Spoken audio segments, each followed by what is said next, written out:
update ng bayan, maasahan anumang panahon. Magandang araw po sa ating lahat. Narito na ang pinakahuling update sa magiging lagay ng ating panahon sa araw na ito at sa mga susunod pang mga araw. Sa kasalukuyan, patuloy na umiiral ang easterlies o ang mainit at mahalumigmig na hanging nagmumula sa karagatang Pasipiko na siyang nakakaapekto sa malaking bahagi ng bansa, particular sa bahagi ng Central Luzon, Southern Luzon, Visayas at Mindanao. Dahil dito, inaasahan ang maalinsangan at mainit na panahon sa maraming lugar kasabay ng pagbuo ng mga kaulapan na maaring magdulot ng mga panandaliang pag-ulan at thunderstorms.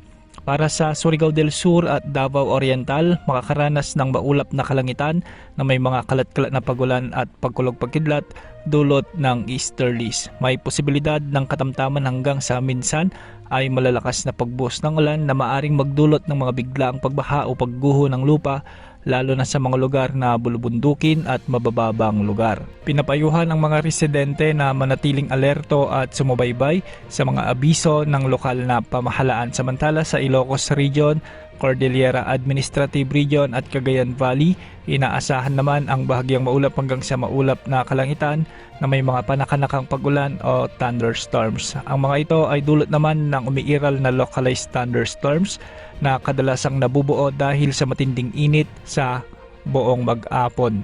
Bagamat kadalasang panandalian lamang ang mga pag-ulang ito, maaari pa rin itong magdulot ng mga biglaang pagbaha o landslides kapag naging malakas, kaya't mag-ingat pa rin lalo na sa hapon at gabi. Para naman sa Metro Manila at nalalabing bahagi ng ating bansa, asahan naman ang bahagyang maulap hanggang sa maulap na papawirin na may mga tsansa ng mga kalat-kalat na pagulan at pagkidlat, pagkulog. Dulot naman ito ng easterlies, kaya't mararanasan ang mainit at malinsang panahon sa umaga hanggang tanghali na posibleng sundan ng mga pagulan sa hapon at gabi. Tulad ng ibang lugar, may banta pa rin ng mga biglaang pagbaha o pagguho ng lupa sa oras na umiiral naman ang mga severe thunderstorms. Samantala mananatiling mataas ang temperatura sa buong bansa, kaya't pinapayuhan ng lahat na uminom ng maraming tubig upang maiwasan ang dehydration, iwasan ang matinding sikat ng araw lalo na sa tanghali, magdala ng payong o kapote dahil sa posibilidad ng mga biglaang pag-ulan. Para naman sa mga kababayan nating mangingisda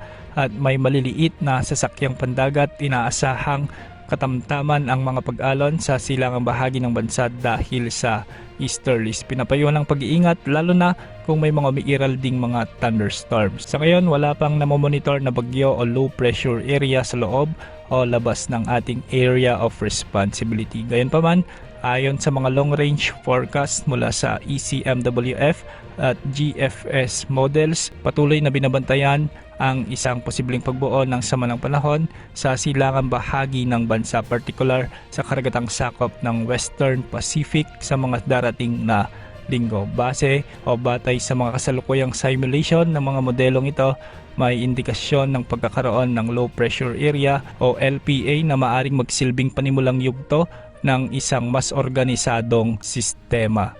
Kapag ito ay patuloy na nakakuha ng lakas mula sa mainit na karagatan ng Pacific Ocean at favorable na kondisyon ng atmosfera, may posibilidad itong lumakas bilang isang tropical depression at kalaunan ay may maging isang ganap na bagyo. Dagdag pa rito, may ilang senaryo na nagpapakita na ang nasabing potensyal na sama ng panahon ay maaring gumalaw o kumilos ng pakanluran o pahilagang kanluran. Direksyong posibleng magdala rito papasok ng Philippine Area of Responsibility, kung saan ito ay masusing babantayan naman ng Pag-asa once na ito ay nabuo na at pumasok sa ating Area of Responsibility.